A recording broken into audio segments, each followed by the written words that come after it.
Good morning, church. Actually, it's afternoon. It is Wednesday, though, and here's my midweek greeting.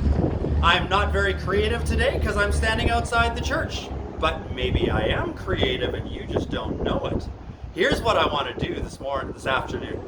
I actually want to walk us through what it's going to be like this Sunday when we have our first church service. Tomorrow, a letter will come out with some more details in it. But for now, I thought I'd just take you on a little video tour of what it's going to be like.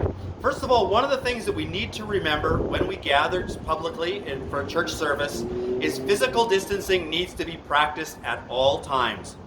We actually are encouraged to use every second parking spot. So even our cars have to physical distance. It may seem a little extreme, but hey, if you're getting out of the car at the same time as somebody else, we want to make sure we keep that distance.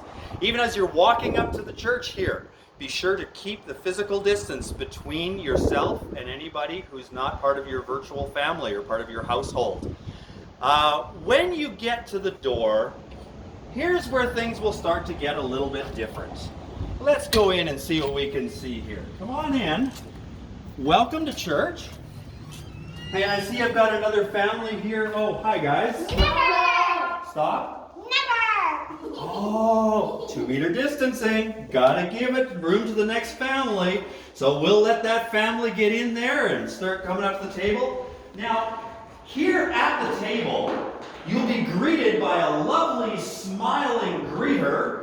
Unfortunately, you won't be able to see their smile because they're wearing a mask. But their eyes will twinkle, and they'll be here to give you some instructions about how to get into the sanctuary. Now, hopefully you pre-registered for the service. If you didn't, it's okay. We'll try to fit you in. We just can't promise that you'll get a seat. If the sanctuary is full, then those that have pre-registered will get priority. Now, the role of the greeter is being played by Ryder this morning. So, seeing as how I'm at the table, this is where you're going to tell me to put something on, right?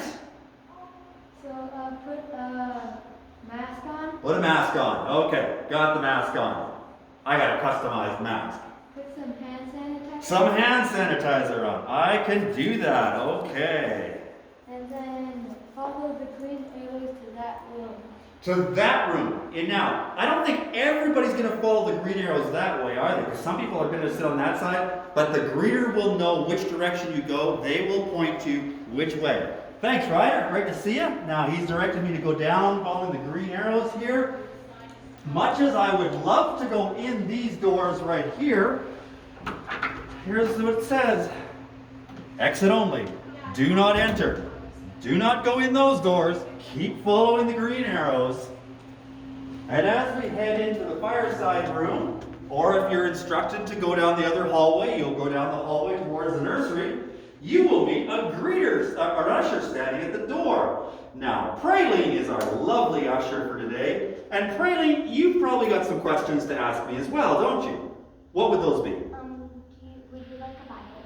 You know, I've got my Bible on my phone. I'm good. I don't need a Bible. Would you like a usher? An envelope, one of those, you know, that would probably be a good thing for me to take. You'll notice that the usher is not actually handing these things to me. They will be here in a pile. You'll be able to take one and then move on. Please only touch the one that you take. But if you need a Bible or an offering envelope, this will be a place to get it. You'll notice there's hand sanitizers there as well. Now the usher also has an important job of telling me where to sit. Because we're pre-registering, most people will have their seats already assigned, and the usher will be able to tell us where to go. So where's my seat, Praline? It's the second, the third one, in The center section there? yeah. Third row in the center section. I see it's open right there. You know, I think the easiest way for me to get there is to go this way. Stop. Please follow the green arrows. Oh, the green arrows, of course. Sorry, I'll follow the green arrows. Going into the third row, center section. As you come into the sanctuary, you'll notice a lot of green tape. Every second row is taped off so that we have 2 meters distancing between the rows that are being used. Also, when you come to the row you've been assigned to, you need to sit between the solid green lines. So between this line and this line is where people can sit. The reason why you can't sit over there is, well, the rules have been set up. We have to have 5 meters of distance between people sitting in this section and people sitting in that section. Hello, way over there. Something else you can't do when you come to church on Sunday, you can't run across and greet them. You just got to wave and talk across the sections. Once you get to your seat, we'll ask you to be in your seat with your family, and that's where you stay for the service. If you do need to get up and use the washroom, please remember to follow those directional arrows. And so I would make my way out and head out the main doors, use the washroom, and then come back.